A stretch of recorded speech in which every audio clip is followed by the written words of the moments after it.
guys, aku Lia. Saat ini kita sudah ada di Waduk Jatibarang, salah satu waduk yang merupakan Halo guys, aku Lia. Kali ini aku udah ada di Waduk Jatibarang, salah satu waduk yang ada di Semarang, yang merupakan penanggulangan dari bencana banjir yang ada di Semarang. Nah, kita akan mengulik informasi mengenai etnosains dan kearifan lokal yang ada di sini bersama salah satu pengelola Waduk Jatibarang. Ikutin terus ya.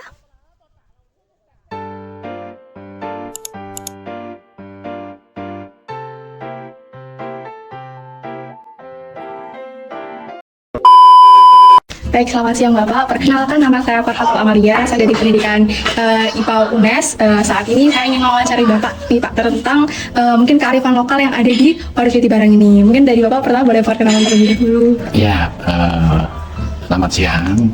Perkenalkan, nama saya Widodo. Saya selaku pengelola sebagai sekretaris di Podarwis Sukamakmur. Mungkin boleh diceritain dulu nih Pak, gimana sih asal-usul dari Waduk Jatibarang ini?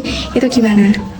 Oh gitu ya, jadi gini, Waduk Jatibarang itu kan pembuatannya, utamanya pembuatan Waduk Jatibarang itu pengendali banjir di kota Semarang. Pada kalau tidak salah itu tahun sekitar 90 itu kan Semarang kan banjir bandang ya. Nah itu dari sini, sebab dulu itu sebelum adanya waduk itu kan sungai Mbak ya. Ada sungai, di tengahnya itu sekitarnya sawah, yaitu itu namanya Sungai Kreo. Nah itu tahun 90 itu terjadinya banjir itu unsurnya dari Sungai Kreo. Nah, terus dari pemerintah buat waduk seperti ini, tujuan utama pengendali banjir di kota Semarang. Sebelum lanjut, benar banget nih apa yang dikatain sama Pak Widodo. Kalau Sungai Kreo diubah menjadi waduk untuk mengatasi banjir. Namun Pak Widodo hanya tahu bahwa itu adalah sekedar program pemerintah. Sains ilmiah mengatakan bahwa penggunaan waduk merupakan salah satu pilihan yang tepat untuk mengatasi bencana banjir apabila kapasitas sungai sudah tidak dapat ditingkatkan lagi. Materi ini bisa disampaikan di kelas 9 pada bab isu lingkungan. Oke, lanjut wawancara berikutnya. Terus karena pelaku itu sebelum waduk kan itu sawah ya, itu mata pencaharian kita kan sebagai petani, nah, kelompok tani lah gitu. Terus dari kelompok tani itu karena tanahnya sudah dibebaskan, nah itu makanya dari warga sekitar itu membuat wisata, istilahnya alih profesi, yang dulu dari kelompok tani sekarang menjadi kelompok perahu. Untuk Waduk Jatibarang ini kan banyak sekali pekerjaannya, itu termasuk salah satu mata pencaharian utama atau gimana Pak? Dulu bisa dikatakan mata pencaharian utama Mbak. Sebelum kena COVID? Sebelum kena COVID. Karena memang bisa dikatakan itu peningkatan ekonominya itu sangat meningkat. Dari kelompok tani itu istilahnya gini, kalau petani itu kan panennya 1 tahun paling kan 3-4 kali ya. Nah dengan adanya perahu ini kita bisa 1 minggu panen. Setiap hari gajian ya Pak ya? Dan itu kita belum yang namanya lebaran, tahun baru itu luas. Lebaran kemarin juga nggak begitu banyak Pak? Gitu. Ya kalau dihitung itu masih sekitar 30-40% Pak. Dari yang dulu? Dari yang dulu. Jadi makanya sekarang anggota kami banyak yang istilahnya mencari pekerjaan lah. Jadi dari kita keluarga udah punya anak istri, yang penting kita kerja dapat uang bisa nyukupi keluarga dulu. Nah Pak, untuk Waduk Jatibarang ini sendiri itu berdiri sejak kapan sih Pak? Peresmiannya itu kapan dan kenapa dinamakan Jatibarang? Oh ya, kalau dari tahap pembangunannya itu dimulai tahun 2010. Terus untuk peresmiannya itu 2014. Nah kalau wisata perahunya ini 2015. Gitu. Berarti di sini itu yang cukup ditonjolkan adalah wisata perahunya ya Pak ya? Iya.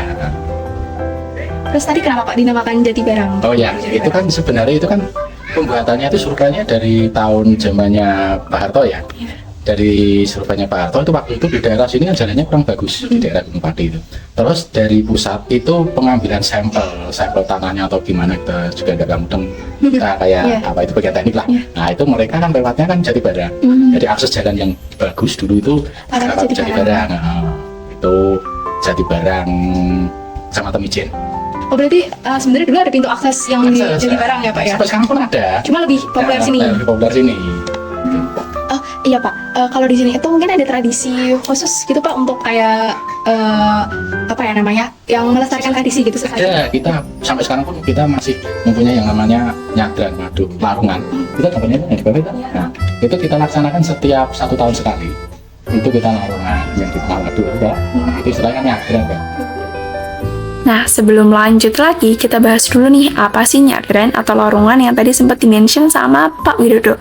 Jadi, masyarakat mungkin mengetahui larungan sebagai sebuah tradisi melarung sesaji atau persembahan ke laut sebagai bentuk rasa syukur, permohonan perlindungan, ataupun tolak bala. Sedangkan sains ilmiah melihatnya dari beberapa sisi. Sisi yang pertama, yaitu ekologi dan keanekaragaman hayati. Karena Waduk Jati Barang bisa dijadikan sebagai sebuah wahana edukasi, bisa diajak berdiskusi. Apa sih dampak dari larungan ini terhadap ekosistem laut dan juga pencemaran air? Kemudian yang kedua, penggunaan kayu sebagai dasar dari tempat sesaji bukanlah tanpa sebab. Kayu bisa mengapung di atas air karena kayu memiliki massa jenis yang lebih rendah daripada massa jenis air. Hal ini sesuai apa yang dikatakan oleh Ubaidillah dan Supriyatma tahun 2024, yaitu benda dapat mengapung, yang artinya keadaan di mana massa jenis benda lebih besar daripada massa jenis benda. Yang terakhir yaitu terkait mitigasi bencana. Dengan adanya larungan ini, masyarakat sadar untuk menanamkan kesadaran dan pemahaman masyarakat tentang mitigasi bencana, berdoa supaya tidak ada musibah yang akan menimpa masyarakat tersebut ke depannya. Jadi kan berarti yang menjaga itu dari Pak Darwis dan masyarakat sekitar ya Pak. Gimana sih proses penjagaan dan pelestarian untuk Waduk Jati Barang ini sendiri? Jadi gini, kita kan istilahnya waduk ini kan dipercayakan kepada kita ya untuk mengelola. Nah, istilahnya dengan bahasanya gini, Mbak. Kita setelah kita dapat hasil dari sini, bahasa Jawanya kita itu underbeni. Underbeni itu rasa memiliki. Jadi kalau udah merasa memiliki itu, kelestarian yang menjaga ya kita. Nah, tanpa bayaran dari pemerintah, otomatis kita sudah sadar sendiri. Kita jaga. Kalau tidak kita jaga, itu kan kumuh. Otomatis tidak ada pengunjung kan. Nah, kalau tidak ada pengunjung, tidak ada penghasilan kan. Nah, makanya dan kita kan kita tetap bersih-bersih di sini. Akhirnya bersih, orang di sini juga nyaman dan juga menarik pengunjung kan. Dari pengunjung itu kan tetap ada income di dalamnya. Ada timbal baliknya. Jadi memang kita sendiri yang merawat itu, dan kita mempunyai istilahnya bahasanya itu kayak menjadi apa ya, hukum adat, itu undang-undang yang tidak tertulis. Kita udah merasa ya sudah kita jaga, kita tidak bakalan menebang pohon-pohon itu, apalagi pohon-pohon yang besar itu ya untuk kelestarian kita. Nah, tadi Pak Widodo bilang nih, kalau petugas Waduk Jati Barang tidak akan menebang pohon sembarangan sebagai sebuah hukum adat untuk rasa kepemilikan dan pelestarian waduk. Rahmayan 2016 mengatakan bahwa penebangan liar dapat menghancurkan habitat dan bagi berbagai spesies flora dan fauna, serta mengganggu keseimbangan ekosistem yang penting untuk kelestarian lingkungan. Nah, cocok nih ya antara sains masyarakat dan lebih jelasnya lagi dijabarkan pada sains ilmiah. Keduanya memiliki hubungan yang erat pada materi ekologi dan keanekaragaman hayati pada kelas 7, lebih tepatnya untuk konservasi lingkungan. Sebab ini kan diperkirakan itu kan usia waduk itu kan kurang lebih 50 tahun. Nah, bagaimana kita supaya untuk menjaga usia waduk itu juga. Nah, kalau kita tidak kita jaga, kalau kita rawat, nanti kan abrasi, sampah masuk ke waduk semua, usianya menjadi berkurang. Dan tempat wisata kita juga nggak laku. Oke, kita pause lagi ya. Jadi tadi Pak Widodo bilang nih, kalau Waduk Jati Barang usianya diperkirakan hanya sampai 50 tahun dan dapat berkurang apabila pelestariannya tidak bagus. Nah, menurut Syami et al. Pada tahun 2017, memang benar nih secara teknis usia waduk hanya sampai 50 atau 100 tahun. Nah, tapi hal ini berkaitan dengan umur layanan waduk, di mana ini berkaitan juga dengan tambungan mati, yaitu tambungan yang disediakan untuk menampung sedimen yang masuk ke dalam waduk. Apabila tambungan itu sudah penuh akan sedimen, maka waduk akan mati. Sedangkan menurut Departemen Pekerjaan Umum, Pedoman Konstruksi dan Bangunan Sipil, terdapat rumus atau perhitungan sendiri untuk menentukan usia waduk yang perhitungannya tidak beda jauh dengan hasil dari Syami et al. Pada tahun 2017. Oh ya Pak, nah untuk di sini sendiri itu adakah mitos atau mungkin karena apa ya namanya, tadi kan ada tradisi juga, nah itu mitosnya ada nggak Pak? Sebenarnya mitos-mitos seperti itu banyak, Mbak. Di sini itu bahasanya ini melanggoni Mbak budaya sama saya. Makanya kita setiap 1 bulan sekali kita mengadakan istilahnya kayak ngaji bareng di sini juga. Itu menakib. Kurang paham. Itu berarti ya seperti ngaji-ngaji biasa lah, tahlil gitu ya, seperti itu. Di sini setiap malam Kamis Legi, bisa 1 bulan sekali. Ya pakai itu ngaji juga. Kamis Legi, tapi setiap Kamis Legi kita selamatan di sini. Ngaji bareng lah ini. Supaya apa? Jadi saya ketok bisa rakit kan rukun. Kalau boleh tahu mungkin salah satu contoh mitosnya itu apa ya Pak? Boleh apa ya namanya? Kejadian itu biasanya itu kalau orang-orang mancing di sini itu kayak kan biasa kan namanya orang banyak lah udah kita ngomong kan yang mancing ini serius niatin mancing ya mancing tok gitu aja. Tapi kan ada jenis orang banyak yang ada yang beli nggak tahu apa ada yang namanya ditemuni ular besar, ditemuni ikan yang cuma duri tolok itu terus mancing malam mereka kata mati apa di itu pas dikepuk sarung itu banyak lah kejadian seperti itu. Makanya Oh iya Pak, berarti ini untuk apa namanya para pemancing di sini itu kan kebanyakan juga warga-warga lokal sini ya Pak. Itu untuk dikenakan tarif biaya masuk juga nggak ya Pak? tetap kita kenakan karena apa ya itu kan untuk seperti yang tadi untuk biaya Pelestarian. perawatan di sini kalau nggak ada anggaran kan juga Susah. zaman sekarang itu kalau nggak ada duitnya nggak bakalan jadi Iya. kita ngerjakan orang aja istilahnya kalau nggak dibayar nah akhirnya Nggak mau, gitu ya ya, Pak. mau. Ini Pak tadi tuh saya sempat lihat banyak banget monyet di sini gitu Pak. Itu tuh memang habitatnya di sini atau itu kayak apa ya namanya datang gitu Pak? Datang ini sebenarnya juga monyet itu bisa dikatakan korban COVID juga loh. Dalam Berarti arti sebelum COVID belum ada Pak? belum ada. Jadi monyet itu dulu hanya di Gua Kreo. Ada di Gua Kreo. Terus waktu itu kan COVID kan tutup, nggak ada pengunjung sama sekali. Iya. Belas lah. Dengan tidak ada pengunjung, otomatis kan tidak ada yang memberi makan. Walaupun mereka makannya mencari, tapi kan banyaknya monyet kan. Ada sampah, jadi gitu, Pak. Iya, dari subsidi pengunjung juga memberi makan toh. Dengan tutup sekian bulan sampai hampir 1 tahun, itu kan mereka kan akhirnya kan cari tempat yang ada makannya. Akhirnya sampai ke warga, sampai ke kampung sebelah, sampai ke sini juga. Sampai ke warga Pak, berarti ke pemukiman aja juga? Pemukiman, jujur ngeri Pak sampai sekarang. Sampai sekarang Pak? Nah, sampai sekarang itu. Dan pemerintah juga sosialisasi tapi tidak ada hasilnya. Ayo kita bahas apa yang dikatakan sama Pak Widodo tadi. Monyet-monyet yang ada di Gua Kreo pindah ke Waduk Jati Barang karena mencari makanan. Soalnya waktu pandemi COVID gak ada nih yang ngasih mereka makan. Bener banget, ini sesuai apa yang dikatakan oleh Kausin tahun 2018 bahwa hewan akan berpindah ke lingkungan yang lebih ramah ketika kondisi lokal yang menjadi tidak menguntungkan. Salah satunya adalah karena makanan yang sudah tidak ada lagi. Jadi mereka berusaha untuk survive, mencari makanan, mencari tempat yang kemungkinan memiliki makanan yang cukup untuk mereka. Nah kalau setahu saya kan kalau yang di Gua Kreo itu mungkin ada suatu tradisi atau mitos yang berkaitan sama monyet gitu ya Pak. Nah ini kan monyetnya ya bahasanya migrasi dari Gua Kreo. Gua Kreo. Nah, kalau di Waduk Jati Barang ini sendiri adakah tradisi atau apa namanya mitos-mitos yang terkait monyet-monyet ini? Terkait dengan monyet ya ada lah, karena itu hanya migrasi toh kan, mereka datang ke cari makan. Karena sudah ada di sini, sudah tahu ada makannya, ya mereka tinggal di sini. Nah, ini jadi untuk yang lain-lain mitos itu tentang monyet kalau di sini bisa dikatakan tidak ada. Oke Pak, untuk ini Pak sumber daya air dari Waduk Jati Barang itu sendiri itu gimana Pak? Mungkin boleh diceritain. Maksudnya sumber daya gimana? Tadi kan kita sempat ke Sendang itu Pak. Tadi saya masih agak bingung kaitannya Sendang itu sampai sama Waduk Jati Barang itu Oh gimana? gini, kalau Waduk Jati Barang itu memang lucunya seperti tak bilang tadi, walaupun kita warga sekitar Waduk Jati Barang, tapi kita tidak memanfaatkan airnya. Airnya itu malah untuk warga Semarang. Yang Semarang Barat itu tadi. Nah, itu untuk pengairannya di situ. Terus kalau untuk warga kita sendiri itu sebelum ada waduk pun kita udah punya yang namanya sendang itu tuh. Mata air itu banyak. Kita udah punya itu. Sebab waktu itu kan tujuan utama itu kan pengendali banjir kota Semarang kan pembuatannya. Iya. Tidak ada ke air bersih atau apa itu tidak ada. Tapi dengan berkembangnya waktu setelah ada waduk, kemungkinan dari pemerintah ada air yang bisa dimanfaatkan untuk PDAM ya dimanfaatkan. PLTA pun juga. Tapi sekarang PLTA belum jalan. Gitu. Terus kalau ya untuk tadi yang mata air itu untuk sini untuk kebutuhan seputar wisata Wisata perahunya. wisatanya warung-warung kuliner termasuk musola juga Akhirnya filtrasinya gitu ya Pak ya. Terus dihadirkan ke sini. Kita stop dulu sebentar. Jadi tadi saat Agi ada di Sendang, Pak Widodo menjelaskan kalau filtrasi yang digunakan itu adalah dari batu, sekam, dan arang. Nah, menurut Vegatama et al. Tahun 2020, batu ini sebagai penyaring kotoran-kotoran besar pada air dan membantu proses aerasi.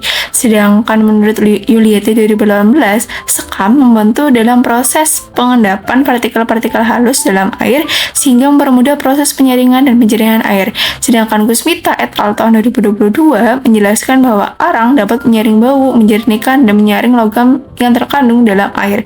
Sehingga filtrasi yang digunakan di Waduk Jatibarang untuk sumber air di sekitaran wisata Jatibarang itu sangat efektif digunakan dan insya Allah sudah bersih.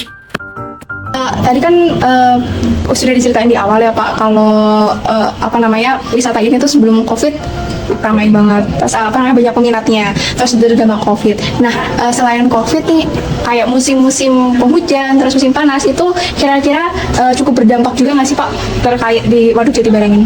Kalau untuk musim kemarau sih paling ya biasa airnya turun itu namanya. Terus kalau musim penghujan ya paling ya kalau hujan otomatis wisata kan berkurang juga posisi waktu hujannya.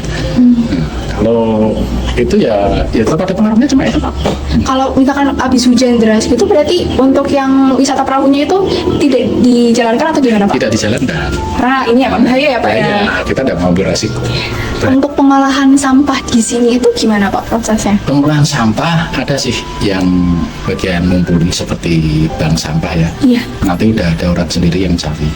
Jadi ada salah satu atau dua orang yang tugasnya memang ambil sampah.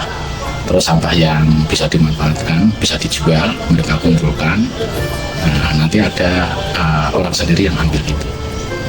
Berkaitan dengan sampah itu Pak, kira-kira dari sini itu apa aja sih kiat-kiat yang dilakukan supaya mungkin orang-orang nggak pada buang sampah sembarangan atau buang sampah pada tempatnya gitu lah Pak? Itu ada sih beberapa tulisan, pasti kita sarankan, terutama sampah plastik kita jangan buang sampah sembarangan. Tapi kembali gini Mbak, karena di sini sudah ada monyet Mbak. Kadang ya di tempat sampah itu kita sendiri kadang emosi Mbak, itu kita kumpulkan. Banyak sih tempat bisa dilihat sendiri masih remuk Mbak tempat sampah Mbak. Gara-gara monyet itu berantakan juga ya Pak? Dibuang dengan lah. Nah, itu salah satu kendala kita juga di tempat sampah. Padahal kita kegiatan 1 minggu sekali kita pasti bersih yang di pinggir waduk itu. Oh, seminggu sekali gitu Pak? Aliran dari atas itu apalagi kalau musim hujan ya, itu banyak sampah-sampah yang masuk ke waduk dan pasti semua ngumpulnya di sini. Sebab ini kemudian kayak tertib ya. Sananya masih ada sama macam itu dan sini kayak legok kan. Kalau keterang itu sampah kan pasti ke sini. Berarti banyak kalau itu banyak, Mbak. Gitu ya Pak? Kemarin waktu belajar aja sampah sampai ke sini, Mbak. Satu sini sampai ke sana itu full dengan sampah. Sama aja gondok itu semuanya jadi satu. Ya kita setiap hari kalau keadaan seperti itu kita setiap hari bersihin kalau hanya seperti ini kita 1 minggu paling minggu pagi itu bareng-bareng anggota kita kerahkan. Nanti minimal kita pinggirkan dulu. Nanti kalau kering kita bakar. Itu aja. Tadi kebakaran yang di sana gitu bukan sih Pak? Tadi Ya, ada itu salah satu. bakar-bakaran. Kita juga sarankan ke pemancing-pemancing itu toh. Yang sudah biasa mancing di sini, ya tolong berarti kalau sampai ini kalau ada kotoran dilumpuki, saya diobong sekalian. Gitu. Berarti kerjasama antara pengunjung dengan pengelola itu enaknya di situ. Kalau di sini tuh mungkin agak sensitif sih Pak pertanyaannya, tapi di sini tuh pernah terjadi kayak bencana alam gitu nggak Pak? Dan dampaknya gimana? Nggak ada. Aman-aman ya Pak ya, mungkin kayak untuk yang dari alam nggak ada, mungkin kayak cuma baru manusia aja buang sampah gitu ya Pak ya bencananya. Oh iya Pak, tadi saya di pintu di pelang itu sempat lihat program Kampung Iklim. Itu memang bekerja samakah dengan Waduk Jatibarang ini atau gimana Pak? Itu sebenarnya programnya dari Undip ya. Dari Undip mereka punya program Kampung Iklim itu loh, dan kita mendukung juga. Terus ya sebenarnya Kampung Iklim itu ya seperti yang kita laksanakan itu kalau ya dari semua prosesnya itu seperti yang kita lakukan sehari-hari. Menjaga kebersihan, menjaga lingkungan, intinya kan jaga lingkungan kan, supaya keseimbangan antara iklimnya itu kita penanaman pohon yang di tempat-tempat yang gersang, penyulaman pohon kan seperti itu sudah kita lakukan setiap hari. Termasuk yang ekoenzim nggak Pak? Berarti sini produksi ekoenzim juga? Itu ekoenzimnya itu biasanya kalau pas banyak itu enceng gondok. Ekoenzimnya dari enceng gondok? Enceng gondok itu. Kalau enceng gondoknya udah nggak ada bahan bakunya ya Pak? Yang buat juga sini juga di sini? Juga bantuan dari Undip juga. Jadi kerjasama. Nah, Pak, apa sih Pak pengaruh modernisasi untuk wisata yang ada di sini? Kan ini udah dari dulu, mungkin sekarang dengan perkembangan teknologi, itu dampak yang dirasakan Waduk Jati Barang itu seperti apa, Pak? Dampaknya ke ekonomi juga ya, ke wisata juga itu ya paling ya dengan adanya teknologi paling promosi lewat itu. Oh ya, promosi ya Pak ya. Itu saya kemarin sempat mampir ke Instagramnya Pak. Selain Instagram mungkin Waduk Jati Barang ini ada apa lagi Pak sosial medianya? Dulu itu sebenarnya udah ada Mbak, kita tidak tahu Mbak. Jadi kebetulan saya kan adminnya juga ya, IG-nya punya, terus habisnya punya Apa Pak? Maaf. IG sama Facebook. Oh Facebook. Tapi habis itu kita tidak tahu ada apa. Padahal kita followersnya udah banyak banget. Tahu-tahu saya buka itu kayak ke hack atau apa. Oh ya mungkin bisa sih Pak ke hack. Itu. Terus saya buka nggak bisa komplain ke sana, nggak bisa akhirnya ya udah. Oh ya Pak, ini Pak untuk tiket masuk itu kan tadi dikenakan biaya sebesar 5.000 dan kita dapat cenderamata gitu ya Pak. Pemesanannya juga secara offline. Nah kira-kira kedepannya memungkinkan nggak Pak untuk pemesanan tiket secara online atau sudah nyaman dengan proses pemesanan tiket seperti itu? Dulu itu sudah ada Mbak, yang namanya pakai QRIS. Oh ya. Kita kerja sama BNI, kita udah kerja sama Jasa Raharja juga. Tapi karena ya sepi, ya semuanya itu gara-gara COVID itu kan berubah total. Drastis banget ya Pak ya. Kita seperti dari nol besar lagi ya. Itu maaf Pak, saya kepo itu tuh Oh apa itu ya? itu dari event Mbak. Itu apa ya? Asal istilahnya itu pengontrol naik turunnya air. Itu kan udah istilah pengontrol bencana lah. Oh kalau misalkan ada kayak airnya sangat besar itu nanti Itu gabung di sini itu ada sirene tuh, pojok sirene. oh itu. Nah, itu langsung bunyi, sirenenya bunyi. Itu dari tahun kapan Pak di situ? Sebelum COVID juga kayaknya. Oh iya, dari 18 dari 19 ya Pak ya. Nah kira-kira untuk di sini kedepannya akan ada pembangunan lagi nggak Pak? Mungkin apa ya namanya spot-spot wisata gitu? Tujuan kami sih ada Mbak, cuma karena kembali kepada anggaran Mbak. Sementara kita ya hanya mengandalkan yang ada dulu. Itu mungkin boleh diceritain dikit Pak, kira-kira tujuan apa, keinginannya itu apa? Keinginan kami ya, Rencananya. kita sudah membuat itu Mbak, kolam renang, Mbak, kolam kerja itu, terus ya kayak mainan-mainan anak itu. Tapi kembali ke modal Mbak, wisata itu modalnya banyak banget. Iya. Kita Untuk apa bahan bakar dari perahunya itu apa Pak? itu kita beli pom bensin. Dari apa namanya tadi kan muter-muternya selama 15 menitan ya Pak ya, muter selama 15 menit dengan harga tiket 120.000 itu apa ya namanya Pak, cukup nggak Pak? Cukup kalau kita hitung-hitung, sebenarnya kita enggak terlalu mepet juga sih, cuma ya karena kalau kita mau menaikkan lagi kan juga resiko nanti malah Nggak ada yang tambah sepi, makanya kita bertahan. Sebenarnya itu dana dulu kita 100 Mbak. 100 kita udah naik 120 ya, karena 100 itu kan nggak angkatan waktu itu kan belum naik kan BBM, kita naik, kita naikkan jadi 120 ya. Kalau dihitung-hitung sih ya masih cukup lah 120 walaupun mepet lah, tapi ya jalan lah. Itu kan apa perahunya kapasitasnya maksimal 4 orang ya Pak, 5 orang dengan Bapak selaku nahkodanya ya, drivernya gitu. Itu pernah ada kejadian kelebihan muatan gitu nggak Pak? Kita sarankan sih janganlah, bahaya. Memang kapasitasnya di sini itu kalau untuk perahu itu kan 800 kilo kan, 8 kintal. Nah kita estimasinya itu kan kalau ukuran Indonesia itu kan rata-rata kan sekitar 60, paling berat ya paling 80. Nah, makanya kita daripada kita resiko kan kita mending kita tekan 50%.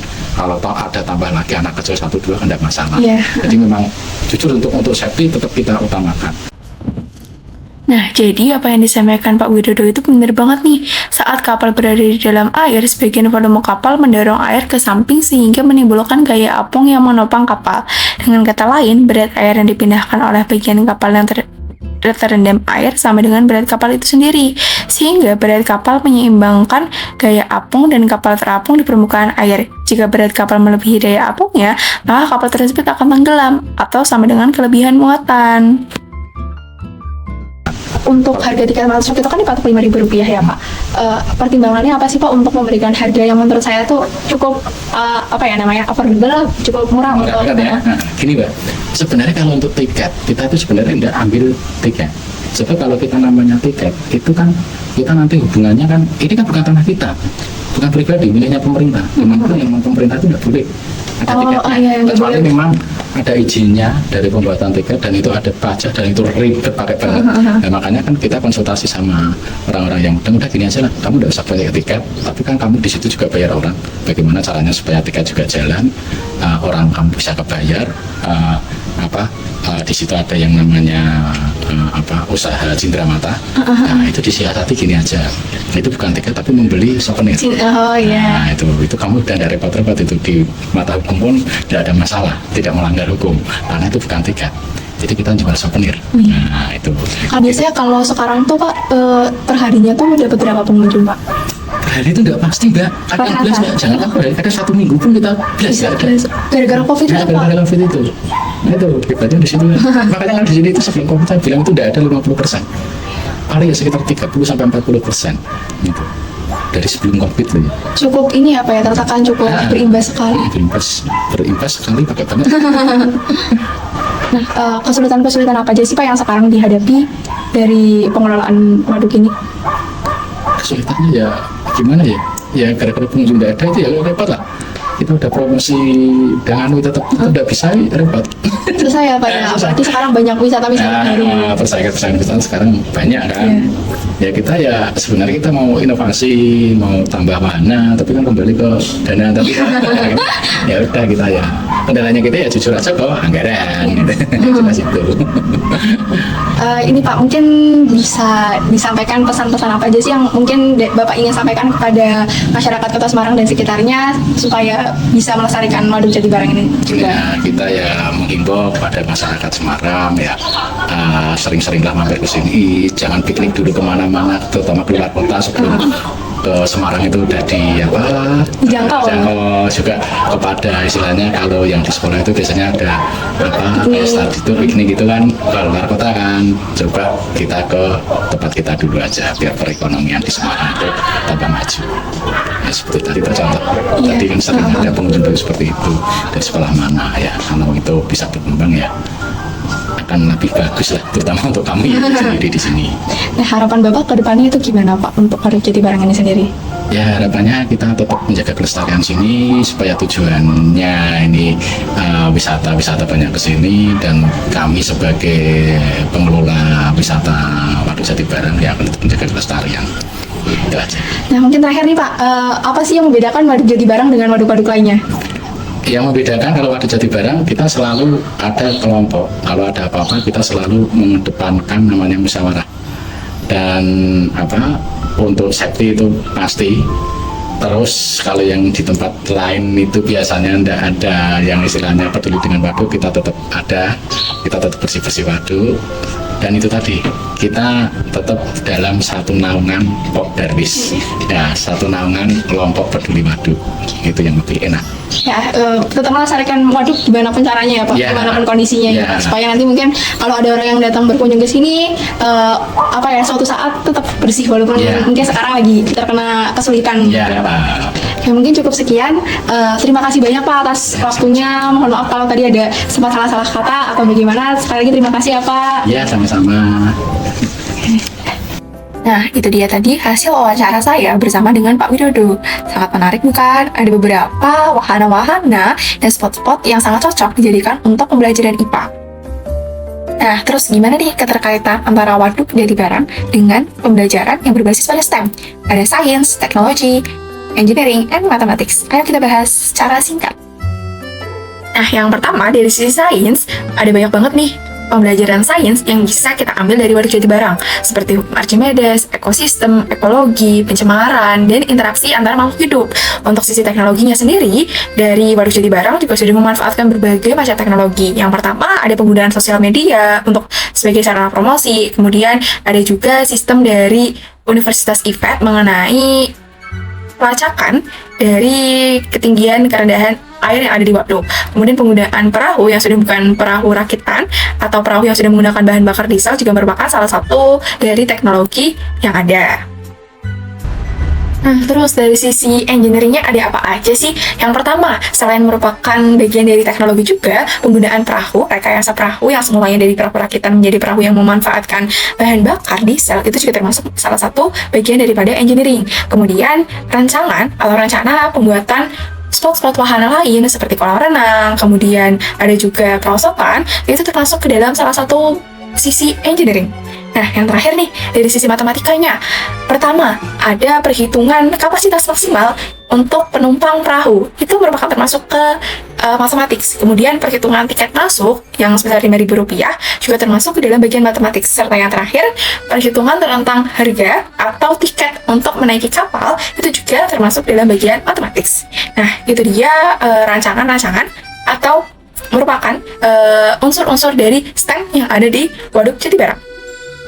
Yap, itu dia tadi serangkaian wawancara yang sudah kita lakukan, kemudian diselingin dengan rekonstruksi sains masyarakat menjadi sains ilmiah, dan yang terakhir ada penerapan STEM dalam pembelajaran IPA di Waduk Jatibarang ini. Gimana? Menarik bukan? Kita jadi dapat pengetahuan baru, jadi dapat ilmu baru, wawasan baru, hingga pengalaman baru mengenai Waduk Jatibarang ini. Nah, mungkin cukup sekian nih yang bisa aku sampaikan, kurang lebihnya mohon maaf. Tapi sebelum aku tutup, aku punya pertanyaan nih untuk kalian semua yang lagi nonton Etavlog ini. Kira-kira apa sih dampak atau hubungan dari aktivitas atau kegiatan larungan nyadran dengan ekosistem air yang ada di Waduk Jatibarang? Komen ya untuk jawaban dari kalian. Terima kasih, sekian, dan sampai jumpa.